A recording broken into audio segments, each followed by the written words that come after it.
नमस्कार दोस्तों, स्वागत है आप सभी का क्रिकेट अड्डा की एक और नई इंटरेस्टिंग वीडियो में। दोस्तों, भारत और इंग्लैंड के बीच में पिछले साल की हुई 5 मैचों की टेस्ट सीरीज का आखिरी और 5वां टेस्ट मुकाबला भी समाप्त हो गया है। लेकिन इस मुकाबले में भारतीय टीम को शर्मनाक हार का सामना करना पड़ा और इसी मुकाबले के साथ इंग्लैंड की टीम ने 5 मैचों की टेस्ट सीरीज को 2-2 की बराबरी पर कर दिया है। अब इस मुकाबले में भारतीय टीम को शर्मनाक हार तो मिली ही है, लेकिन इस मुकाबले में हार के साथ ही भारतीय टीम के 3 बड़े दिग्गजों का संन्यास भी तय हो गया है और उनके लिए अब टेस्ट टीम में कोई जगह नहीं बची है। हार से बौखलाए कोच राहुल द्रविड़ ने साफ कह दिया कि हमें ऐसे खिलाड़ियों की टीम में जरूरत नहीं है जिन्हें खेलना ही नहीं आता। तो इंग्लैंड के खिलाफ मुकाबला हारने के बाद किन 3 भारतीय दिग्गजों का हो गया संन्यास तय, कोच राहुल द्रविड़ ने क्या कहा, तीनों खिलाड़ियों के बारे में सब कुछ बताते हैं आपको इस वीडियो में।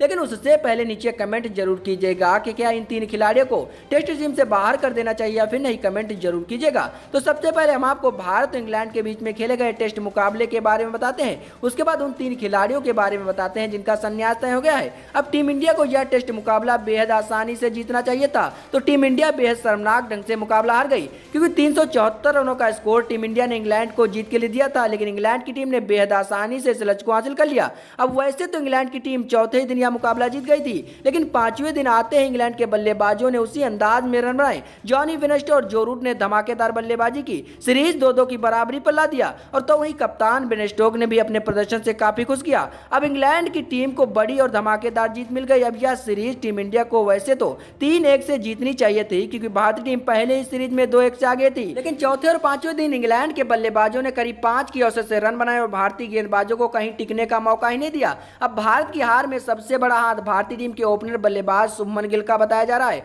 अब इस मुकाबले में रोहित शर्मा और केएल राहुल मौजूद नहीं थे, तो ऐसे में ओपनिंग की जिम्मेदारी चेतेश्वर पुजारा और शुभमन गिल को दी गई। चेतेश्वर पुजारा ने तो इस मुकाबले में ठीक ठाक खेल दिखाया, लेकिन शुभमन गिल ने एक बार फिर से टीम इंडिया को निराश कर दिया। अब शुभमन गिल ने पहली पारी में 17 रन बनाए, तो वहीं पर दूसरी पारी में मात्र 4 रन बना करके आउट हो गए। अब यह तो पक्का हो गया है कि शुभमन गिल को दोबारा टेस्ट टीम में जगह नहीं मिलेगी, क्योंकि रोहित शर्मा और केएल राहुल भी वापसी कर चुके हैं। इसके अलावा मयंक अग्रवाल भी तैयार बैठे हैं। तो कुल मिलाकर के शुभमन गिल के पास अब संन्यास के अलावा कोई दूसरा चारा बचा नहीं है। इसके अलावा दूसरे खिलाड़ी की बात करें जिसका इस सीरीज के बाद संन्यास तय हो जाएगा, तो वह है श्रेयस अय्यर। अब श्रेयस अय्यर ने अपने टेस्ट डेब्यू में शतक जड़ दिया था, लेकिन उसके बाद से श्रेयस अय्यर लगातार टेस्ट टीम में फेल होते रहे और हर बार खराब शॉट खेलकर आउट हो जाते हैं, और इसीलिए श्रेयस अय्यर के पास भी अब संन्यास के अलावा कोई दूसरा चारा बचा नहीं है, क्योंकि इनको भी अब टीम इंडिया में जगह मिलने वाली नहीं है, क्योंकि इनकी जगह लेने के लिए सूर्य कुमार यादव बाहर तैयार बैठे हैं। इसके अलावा राहुल त्रिपाठी भी आ चुके हैं। तो वहीं तीसरे खिलाड़ी की बात करें जिसका इस सीरीज के बाद संन्यास तय हो जाएगा, तो वह है शार्दुल ठाकुर। अब शार्दुल ठाकुर ने भी इस सीरीज में बेहद शानदार नहीं बेहद खराब खेल दिखाया है। अब शार्दुल ठाकुर को एक ऑलराउंडर के तौर पर टीम इंडिया में जगह दी जाती है, लेकिन शार्दुल ठाकुर ने हर बार टीम इंडिया को निराश किया। अब इसी मुकाबले की बात की जाए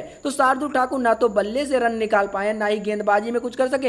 हालांकि पहली पारी में शार्दुल ठाकुर ने एक विकेट चटकाया था, लेकिन अब शार्दुल ठाकुर को भी टीम इंडिया में जगह मिलने वाली नहीं है, क्योंकि हार्दिक पांड्या फिट हो चुके हैं और हार्दिक पांड्या बॉलिंग भी करते हैं। इसके अलावा टेस्ट टीम में शार्दुल ठाकुर की जगह पर वेंकटेश अय्यर को भी आजमाया जा सकता है। कुल मिलाकर के अब इन तीनों खिलाड़ियों के पास संन्यास के अलावा कोई दूसरा चारा नहीं बचा है। हालांकि अगर यह खिलाड़ी अब डोमेस्टिक या फिर आईपीएल में अच्छा प्रदर्शन करते हैं, तो उसके बाद एक बार फिर से इन्हें टेस्ट टीम में जगह दी जा सकती है। लेकिन फिलहाल कोच राहुल द्रविड़ भी साफ कर चुके हैं कि अगर जो खिलाड़ी टीम इंडिया में प्रदर्शन करेगा उन्हीं खिलाड़ियों को टीम इंडिया में जगह मिलेगी और खिलाड़ी को उसी जगह मिलेगी जो टीम इंडिया में खेल दिखाएगा। वैसे दोस्तों, आप सभी को क्या लगता है, क्या राहुल द्रविड़ ने सही कहा या फिर गलत? इन तीनों खिलाड़ियों को टीम इंडिया में जगह मिलनी चाहिए या फिर नहीं, इस बात का जवाब नीचे कमेंट में कमेंट करके जरूर दीजिएगा। दोस्तों, भारत और इंग्लैंड के बीच में पिछले साल की हुई 5 मैचों की टेस्ट सीरीज का फाइनल और आखिरी टेस्ट मुकाबला भी अब खेला जा चुका है और इस टेस्ट मुकाबले में भारतीय टीम को हार का सामना करना पड़ा और इसी टेस्ट मुकाबले के साथ इंग्लैंड की टीम ने 5 मैचों की टेस्ट सीरीज को 2-2 की बराबरी पर खत्म कर दिया है। अब शुरुआत के 3 दिनों तक इस मुकाबले में टीम इंडिया आगे दिख रही थी,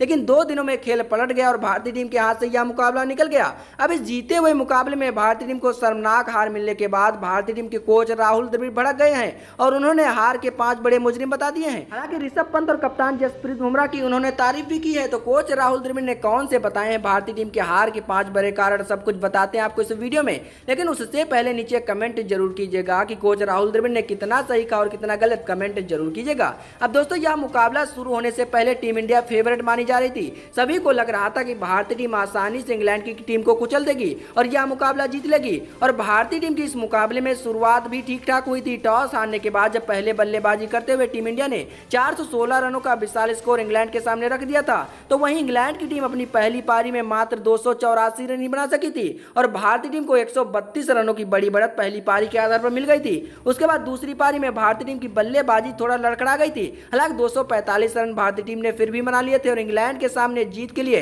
भारतीय टीम ने 378 रनों का लक्ष्य रखा था, जो कि बहुत बड़ा लक्ष्य होता है और कभी भी इंग्लैंड की टीम ने एजबेस्टन के मैदान पर इतना बड़ा लक्ष्य हासिल नहीं किया था। लेकिन इस लक्ष्य को जब इंग्लैंड की टीम हासिल करने उतरी तो उसकी शुरुआत बेहद शानदार हो गई। उनके दोनों ओपनर बल्लेबाजों ने 100 रनों की साझेदारी कर ली।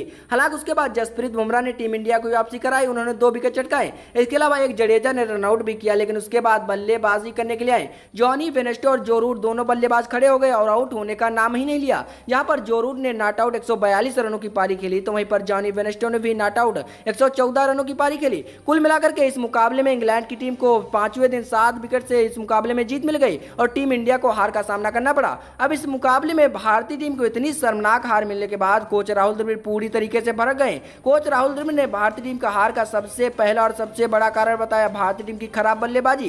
कोच राहुल द्रविड़ ने कहा कि अगर पहली पारी में ऋषभ पंत और जडेजा को छोड़ दिया जाए तो किस खिलाड़ी ने अच्छी बल्लेबाजी की है। कोच राहुल द्रविड़ ने आगे कहा और नाम भी लिया और कहा कि अगर शुभमन गिल, हनुमा विहारी, चेतेश्वर पुजारा, विराट कोहली अच्छी बल्लेबाजी करते तो फिर हम इस मुकाबले में हारते नहीं, क्योंकि पहली पारी में जहां पर हमने 378 रनों का स्कोर बनाया था वहीं पर हम 500 का स्कोर भी बना सकते थे। इसके बाद कोच राहुल द्रविड़ ने भारतीय टीम की हार का दूसरा कारण बताया भारत की खराब ओपनिंग जोड़ी। अब इस मुकाबले में रोहित शर्मा और केएल राहुल नहीं मौजूद थे तो ओपनिंग की जिम्मेदारी चेतेश्वर पुजारा और शुभमन गिल को दी गई थी, लेकिन इन दोनों बल्लेबाजों ने निराश किया, खासकर शुभमन गिल ने, क्योंकि चेतेश्वर पुजारा ने दूसरी पारी में 61 रनों की पारी खेली थी। इसके बाद कोच राहुल द्रविड़ ने भारतीय टीम की हार का तीसरा कारण बताया भारत की खराब फील्डिंग। अब जब दूसरी पारी में इंग्लैंड की तरफ से जॉनी वेनेस्टो और जो रूट मैदान पर थे तब भारतीय बल्लेबाजों ने जॉनी वेनेस्टो के 2 कैच छोड़ दिए, जिसकी बदौलत इस मुकाबले में भारतीय टीम को हार का सामना करना पड़ा। क्योंकि अगर जॉनी वेनेस्टो का यह कैच पकड़ लिया जाता तो फिर नया बल्लेबाज आता और उसे आउट करना आसान हो जाता। इसके बाद कोच राहुल द्रविड़ ने भारतीय टीम की हार का चौथा कारण बताया विराट कोहली की खराब बल्लेबाजी।